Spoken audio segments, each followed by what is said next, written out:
अगर आप भी फिक्स डिपॉजिट करवाने की सोच रहे हैं या आपने ऑलरेडी फिक्स डिपॉजिट करवा रखा है तो आज का ये वीडियो आपके ही लिए है। आज के इस वीडियो में मैं आपको बताने वाला हूं कौन कौन से डिसएडवांटेजेस हो सकते हैं फिक्स डिपॉजिट को करवाने के। मेरा नाम है तरुण और आप है मेरे चैनल क्रिएटिव इकोनॉमिक्स पर। तो चलिए शुरू करते हैं आज के इस वीडियो को। Whenever your heart is broken, don't ever forget you're golden. हमने बचपन से ही सुनते आ रहे हैं अपने पेरेंट्स से कि कुछ अमाउंट अगर सेविंग हो जाती है तो हम उसे फिक्स डिपॉजिट करा लेते हैं, सेफ रहता है। कोई भी इंडियन पीपल की मेंटेलिटी क्या होती है कि अगर उनके पास सेविंग है तो क्यों ना इसको एफडी करवा दिया जाए, 10 साल में पैसा डबल हो जाएगा। ज़्यादातर इंडियन पीपल के माइंड में ये रहता है कि अगर उनके पास कुछ भी सेविंग है तो उसको हम एफडी में डाल देते हैं, बैंक में फिक्स डिपॉजिट करा देते हैं, क्योंकि जनरली सेविंग अकाउंट पे जो हमें ब्याज मिलता है वो 4% मिलता है, लेकिन फिक्स डिपॉजिट्स पे बैंक हमें 6 से 8% का ब्याज देते हैं। और 6 से 8% के ब्याज में हमें लगता है कि ये बहुत बेटर है और 10 साल में, 8 साल में, 9 साल में हमारी मनी डबल होने वाली है। लेकिन ऐसा नहीं है। मैं आपको बताने वाला हूँ कि कैसे फिक्स डिपॉजिट आपकी मनी को डबल करने की बजाय हाफ कर देता है। अब सबसे पहला क्वेश्चन तो ये आता है कि ये फिक्स डिपॉजिट होता क्या है, व्हाट इज फिक्स डिपॉजिट। जैसा कि नाम से ही पता चल रहा है कि फिक्स डिपॉजिट में आपको अपने बैंक अकाउंट में एक फिक्स अमाउंट लॉन्ग पीरियड के लिए रखनी होती है, फिक्स टाइम पीरियड के लिए रखनी होती है। और जैसा कि इसके नाम से ही मेंशन है कि आपको एक प्री डिटरमाइंड रेट से बैंक इस पर इंटरेस्ट देता है। जनरली कमर्शियल बैंक 6 से 8% का ब्याज देते हैं फिक्स डिपॉजिट्स पे। और अगर हम मोटा मोटा कैलकुलेट करें 6 से 8% का, तो ये ब्याज 9 साल में जाकर के या 8 साल में हमारी जो अमाउंट है वो डबल हो जाती है। लेकिन एक्चुअल में जो अमाउंट हमारी मनी की डबल हो रही है, इस फिक्स डिपॉजिट्स के बहुत सारे डिसएडवांटेजेस भी हो सकते हैं। अब हम जानते हैं कि इंडियन पीपल फिक्स डिपॉजिट के पीछे क्यों भागते हैं, क्यों लोग फिक्स डिपॉजिट ही करवाना चाहते हैं बैंक में। तो सबसे बड़ा जवाब आपको मिलेगा कि इसमें सेफ्टी है। बैंक में रखा गया पैसा सेफ रहता है, बैंक में पैसा डूबेगा नहीं और एक फिक्स टाइम के बाद, 9 साल के बाद, 10 साल के बाद मेरे को मेरा पैसा डबल होकर मिलेगा। ये बात कुछ हद तक ठीक है, लेकिन ज़्यादा रिस्क ना लेना भी एक बहुत बड़ा रिस्क है। अगर आप अपनी लाइफ में कोई रिस्क नहीं ले रहे हैं, it means you are risking more, आप ज़्यादा रिस्क ले रहे हैं। If you don't risk anything you risk even more. कोई रिस्क ना लेना भी बहुत बड़ा रिस्क है। इसलिए मैं आपको बताने वाला हूं कि फिक्स डिपॉजिट के कौन कौन से डिसएडवांटेजेस हो सकते हैं। तो चलिए जानते हैं पहला डिसएडवांटेज फिक्स डिपॉजिट का। पहला डिसएडवांटेज तो यह है कि फिक्स डिपॉजिट पे जो आपको इंटरेस्ट रेट मिलता है वो महंगाई की दर को बीट नहीं कर पाता है, रेट ऑफ इन्फ्लेशन को बीट नहीं कर पाता है।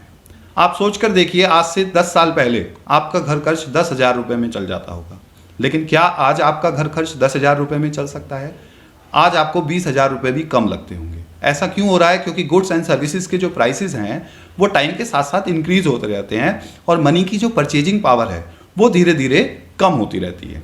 यही होता है हमारे फिक्स डिपॉजिट के साथ। हमें मेंटली तो ऐसा लगता है कि 10 साल में हमारा पैसा डबल हो गया, लेकिन एक्चुअल में 10 साल बाद जब हम चीज़ें खरीदने जाते हैं, कि हमने प्लान किया था कि मैं फिक्स डिपॉजिट करवा रहा हूँ अपने बेटे की पढ़ाई के लिए, या कोई आदमी फिक्स डिपॉजिट करवा रहा है अपनी बेटी की शादी के लिए, लेकिन 10 साल बाद जब उसका पैसा डबल होगा तो जो चीज़ें वो खरीदने जाएगा मार्केट में वो उनके प्राइसेस भी डबल हो चुके होंगे, डबल से ज़्यादा भी हो जाते हैं कई बार। इसका मतलब वो लॉस में ही रहा, उसकी परचेजिंग पावर तो एक्चुअली कम हो गई। It is a kind of slow poison. ये तो एक स्लो पॉइजन हो गया, या उसकी मनी धीरे धीरे कम होती जा रही है। He is actually burning his money slowly. वो धीरे धीरे अपनी मनी को जला रहा है अगर वो फिक्स डिपॉजिट में अपना पैसा रख रहा है। क्योंकि जनरली क्या होता है, फिक्स डिपॉजिट पे बैंक जो ब्याज देते हैं वो 6 से 8% पर एनम देते हैं। हर साल 6 से 8% का ब्याज देते हैं बैंक फिक्स डिपॉजिट पे, लेकिन रेट ऑफ इन्फ्लेशन 5 से 10% के बीच में रहता है और ब्याज तो बैंक का फिक्स मिलेगा आपको 6 से 8% हर साल, लेकिन रेट ऑफ इन्फ्लेशन फिक्स नहीं है। ये 12% भी हो सकता है, 14% भी हो सकता है।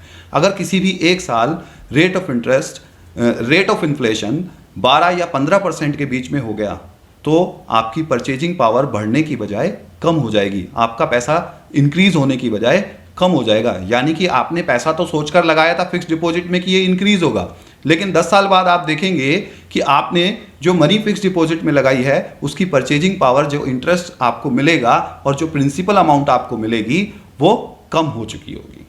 ठीक है, इसका मतलब आपकी मनी केवल नंबर्स में बढ़ रही है, आपकी मनी की परचेजिंग पावर नहीं बढ़ रही है। यानी कि आपको लग तो रहा है कि मेरा पैसा डबल हो रहा है, लेकिन परचेजिंग पावर हो सकता है आज से 10 साल बाद आपकी मनी की हाफ भी हो जाए। तो उस पहला क्वेश्चन तो यही आता है, पहली डिफिकल्टी या पहला डिसएडवांटेज तो यही है फिक्स्ड डिपॉजिट का कि रेट ऑफ इन्फ्लेशन को बीट नहीं कर पाता। उसके बाद कुछ लोग टैक्स सेविंग के लिए भी फिक्स्ड डिपॉजिट करवाते हैं कि उनको टैक्स कम देना पड़ेगा।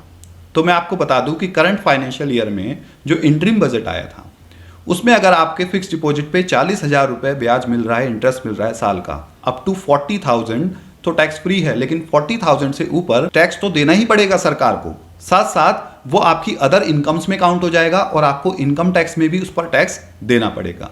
तो अगर आप फिक्स्ड डिपॉजिट कराने वाले हैं और आपका पर्पस टैक्स सेविंग का है तो इस बात को जरूर ध्यान रखें कि 40,000 रुपए तक का जो इंटरेस्ट है वो टैक्स फ्री है। 40,000 के बाद आपको टैक्स देना पड़ता है, ठीक है। उसके बाद जो एक नेक्स्ट डिसएडवांटेज ऑब्वियस सा आता है वो है लिक्विडिटी का, कि जब आप फिक्स्ड डिपॉजिट में पैसा रखते हैं तो आपने आपका पैसा एक फिक्स टाइम के लिए ब्लॉक कर दिया, आपने लिक्विडिटी ब्लॉक कर दी कि आपने 10 साल के लिए पैसा रख दिया, तो अब आपको इंस्टेंटली अगर पैसे की जरूरत है तो आपको पैसा नहीं मिल पाएगा, आपको कुछ प्रोसीजर्स फॉलो करने पड़ेंगे, कुछ डिस्काउंट, कुछ पैसा काट कर आपको वापस मिलेगा। लेकिन इसके अलावा अगर आप किसी और फाइनेंशियल एसेट्स को चूज करते, कहीं और पैसा इन्वेस्ट करते, फॉर एग्जांपल म्यूचुअल फंड में, स्टॉक मार्केट में, तो आपको लिक्विडिटी ज़्यादा मेंटेन कर मिल पाती in comparison to fixed deposit. आप जल्दी अपने पैसे को कैश में कन्वर्ट कर पाते in comparison to fixed deposit. तो ये बात भी आपको ध्यान रखनी है कि फिक्स्ड डिपॉजिट में लिक्विडिटी लगभग ना के बराबर होती है। एक और बात मैं बता देता हूं उन लोगों के लिए जो कहते हैं बैंक में पैसा सेफ रहता है। तो मैं आपको बता दूं, नई स्कीम के अकॉर्डिंग अगर आप किसी भी कमर्शियल बैंक में पैसा रखते हैं, चाहे आप 1 करोड़ रुपया रखें, चाहे 2 करोड़ रखें, चाहे 50 लाख रखें, चाहे 10 लाख रखें, चाहे 1,000 रुपया रखें, बैंक आपके 5 लाख रुपए तक का ही इंश्योरेंस रखता है। मतलब अगर आपने बैंक में 5 लाख रुपए जमा करा रखे हैं तो गवर्नमेंट स्कीम के अकॉर्डिंग आपको 5 लाख रुपए तक के तो आपका इंश्योर्ड है अमाउंट। 5 लाख से ऊपर अगर मान लीजिए 10 लाख रुपए आपने जमा करा रखे हैं और बैंक दिवालिया हो जाता है, बैंकरप्सी आ जाती है, मतलब बैंक डूब जाता है, तो आपको 5 लाख रुपया ही वापस मिलेगा, बचा हुआ 5 लाख आपका डूब जाएगा। यानी कि अगर आप बैंक में एफडी कर रहे हैं या बैंक में पैसा रखते हैं, सेविंग अकाउंट में पैसा रखते हैं, तो आपके 5 लाख रुपए तक का ही इंश्योरेंस देता है बैंक आपको, बाकी के ऊपर की अमाउंट का आपका कोई इंश्योरेंस नहीं है। अगर बैंक डूबता है तो आपको मैक्सिमम से मैक्सिमम, ज़्यादा से ज़्यादा आपके 5 लाख रुपए ही वापस मिल पाएंगे। तो फिक्स्ड डिपॉजिट मेरे हिसाब से 5 लाख से ज़्यादा का तो आपको करवाना नहीं चाहिए। दूसरी बात, अगर आप यंग हैं और रिस्क ले सकते हैं तो आपके सामने बहुत सारी फाइनेंशियल एसेट्स हैं जिनमें आप पैसा इन्वेस्ट कर सकते हैं, जैसे कि म्यूचुअल फंड, स्टॉक्स, गोल्ड, उन सब की भी हम बात करेंगे आने वाले नेक्स्ट वीडियोस में। लेकिन अभी के लिए मैं आपको यही बताना चाहूँगा कि अगर आप सीनियर सिटीजन हैं, आपकी एज बहुत ज़्यादा हो चुकी है और आप बिल्कुल भी रिस्क नहीं लेना चाहते हैं, तो ही फिक्स्ड डिपॉजिट की तरफ जाएं। अदरवाइज मार्केट में ऐसे ऑप्शंस अवेलेबल हैं जिनमें रिस्क भी कम है और रिटर्न फिक्स्ड डिपॉजिट से ज़्यादा है। आने वाले वीडियोस में हम बात करेंगे उन्हीं कुछ इन्वेस्टमेंट ऑप्शंस की।